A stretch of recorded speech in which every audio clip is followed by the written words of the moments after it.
السلام علیکم ورحمۃ اللہ وبرکاتہ۔ ناظرین، آج کل یہ موضوع چل رہا ہے دماغی تکالیف، جو ہمارے ملکوں میں، ایشیا کے ملکوں میں، ان کی خاص طور پر عورتوں میں، نوجوان عورتوں میں یا جوان عورتوں میں، شادی شدہ میں بھی بعد میں یہ پائی جاتی ہے اور غیر شادی شدہ میں بھی۔ یہ ایک ایسی بیماری ہوتی ہے، دماغی بیماری ہوتی ہے، ذہنی بیماری ہوتی ہے، رحمی بیماری ہوتی ہے، جس کے بخارات جب دماغ کو چڑھتے ہیں تو مریض ایسی حالت میں پھر باتیں کرتا ہے، ایسی حرکتیں کرتا ہے، ایسی حرکتیں ہوتی ہیں جو لوگوں کو، کسی کو بھی پسند نہیں ہوتی، ناپسند ہوتی ہیں، اور ہوش و واش میں بعض دفعہ باتیں ہوتی ہیں، بعض دفعہ بغیر ہوش کے ہوتی ہیں۔ ایسی صورت میں ہم یہ سمجھتے ہیں کہ یہ اس کو جن بھوت آ گئے ہیں، یا سایہ ہو گیا ہے، یا کسی نے تعویذ کر دی ہے، کسی نے یعنی کہ بیمار کر دیا ہے۔ حالانکہ ایسا نہیں ہوتا، کوئی کسی کو بیمار کرنے کے واقعات بہت معمولی ہوں گے، لیکن اصل میں ایک جسم کے اندر بیماری پیدا ہو جاتی ہے جو دماغ پر بھی اثر کرتی ہے اور انسان کے اندرونی تمام حالات پر اثر کرتی ہے۔ مثال کے طور پر آج کی دوائی جس کا ذکر کرنا ہے وہ ہائیوسائمس ہے۔ ہائیوسائمس ایک یونانی طب میں استعمال ہونے والی دوائی ہے۔ اس کے کھانے سے، اس کے زیادہ کھانے سے یہ علامتیں پیدا ہو جاتی ہیں،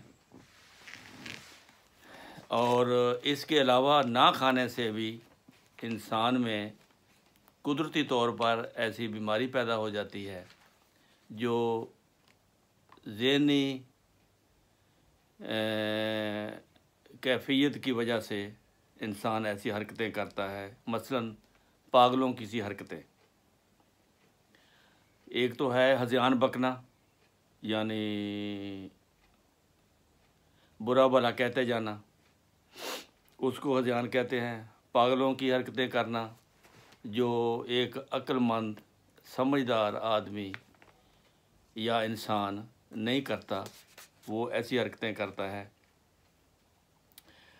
ٹائیفائیڈ کے خاص طور پر جو لمبے بخاروں کے مریض ہو جاتے ہیں، ان میں بھی ایسی حرکتیں پیدا ہو جاتی ہیں۔ مثال کے طور پر سوتے ہوئے بولنا،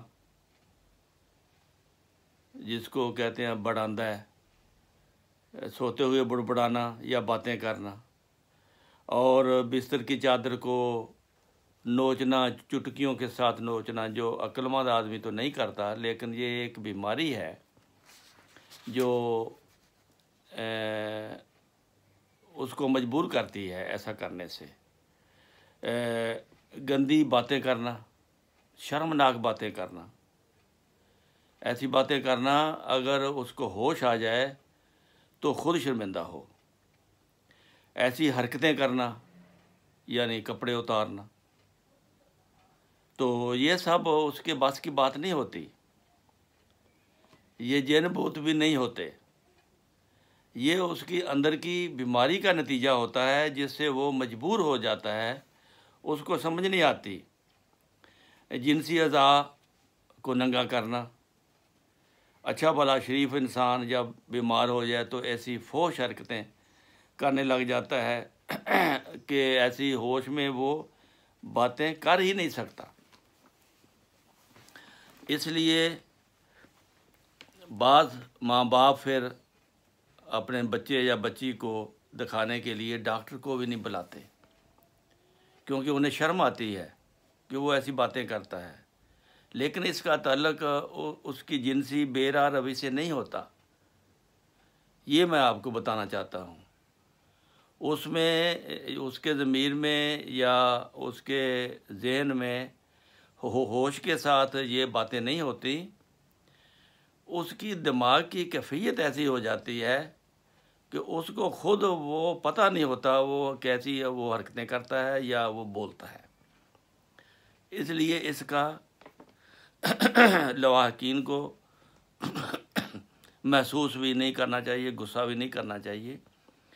یہ سوچنا چاہیے کہ یہ بیچارہ بیمار ہے، اس پر رحم کرنا چاہیے.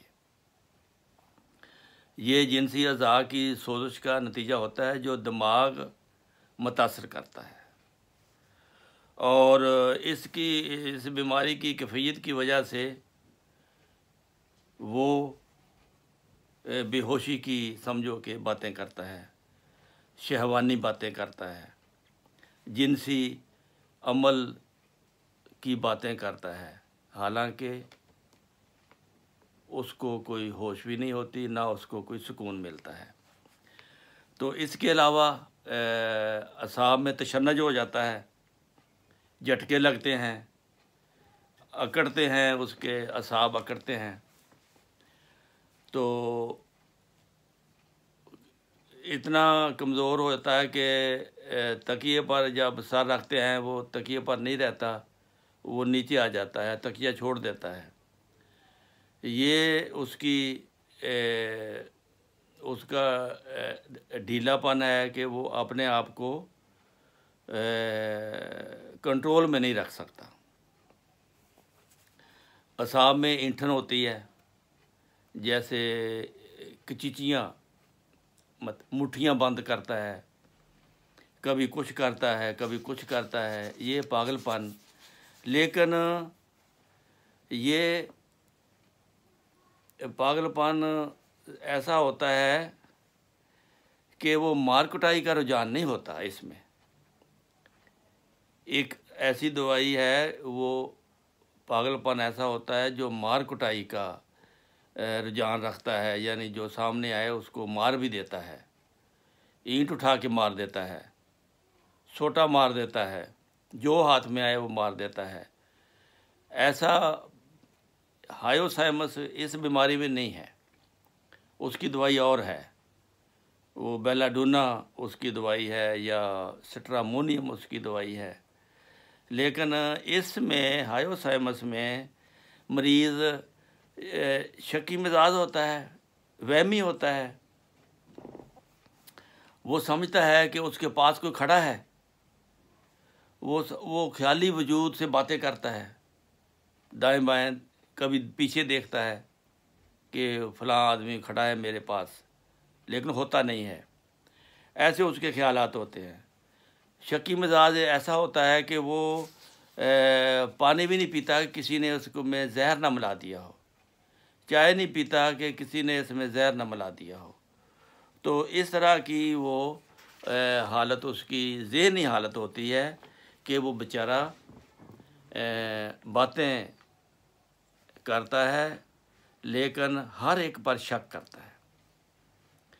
تو بعض دفعہ نیند بے ہوشی کی حالت میں چلا جاتا ہے اور باتیں پھر اپنے آپ سے باتیں کرتا ہے. کوئی نہیں ہے اس کے پاس تو اپنے آپ وہ باتیں کرے گا. یہ بھی اس دوائی کی علامت ہے. اس کو ہائیوسائمس کہتے ہیں. پھر اگر راستے میں جائے تو وہ راستہ بھول جاتا ہے، پانی سے ڈرتا ہے، اور پانی بہنے کی آواز سے، جیسے وہ چرھال وغیرہ ہوتی ہے، پانی جیسے گرتا ہے اس سے بھی اس کو خوف آتا ہے. گلے میں اس کے تشنج ہو جاتا ہے. اور یہ ہلکا کتا اگر کاٹ لے تو اس کی دوائی ہے سٹرامونیم. لیکن پانی پیتے ہوئے پانی سے یہ بھی ڈرتا ہے اور وہ بھی ڈرتا ہے ہلکا کتے والا، جب اس کو دورہ ہوتا ہے تو گلے میں تشنج ہو جاتا ہے، اعصاب میں خرابی کی وجہ سے جب نظر کمزور ہو جائے تو یہ پھر بھی یہ ہائیوسامس اس کی اس کمزوری کو رفع کرتی ہے۔ بعض دفعہ مریضہ کو دندل پڑ جاتی ہے اور خشکی اور پھٹی ہوئی زبان، خشک اور پھٹی ہوئی زبان ہوتی ہے، دندل پڑ جاتی ہے، تو ایسی حالت میں بھی پھر ہائیوسامس اس کی دوائی ہے۔ اگر یہ علامتیں ہوں تو یہ پیشاب کی نالی میں جو انفیکشن ہو جاتا ہے اس کے لیے بھی یہ زبردست دوائی ہے۔ اگر آپریشن کے بعد صدمہ پہنچ جائے تو بھی یہ دوائی استعمال ہوتی ہے۔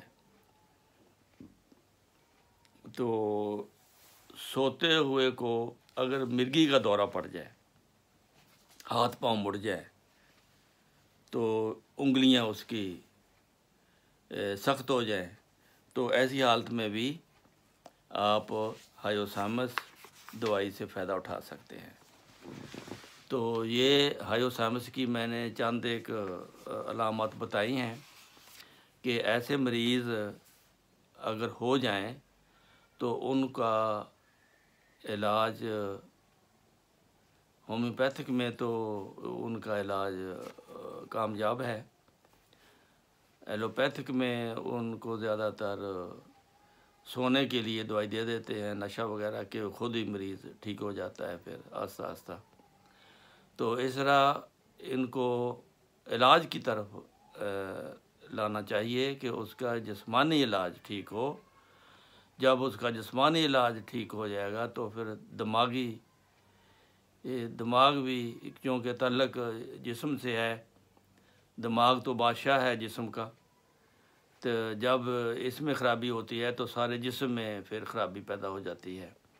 اس لیے اس کو بڑی ہی سوچ کے ساتھ علاج جو ہے اس کا کرنا چاہیے۔ تو آج کے لیے اتنا کافی ہے، تو آپ اس کو سمجھیں اور اس خدمت خلق میں حصہ لیں، ان مریضوں تک یہ پیغام پہنچائیں جو اس میں مبتلا ہیں۔ تو اللہ تعالیٰ ان سب مریضوں کو شفا دے، اور آپ کی خدمت میں یہ بھی درخواست ہے کہ چینل کو سبسکرائب کر کے پھر اس کو آگے جاننے والوں تک یہ علم پہنچائیں، اور یہ خدمت خلق اور یہ ایک بہت بڑی نیکی ہے۔ تو اللہ تعالیٰ آپ کے ساتھ ہو۔ انشاءاللہ پھر ایک اور دوائی کے ساتھ کل آپ کی خدمت میں حاضر ہوں گے۔ السلام علیکم ورحمۃ اللہ وبرکاتہ۔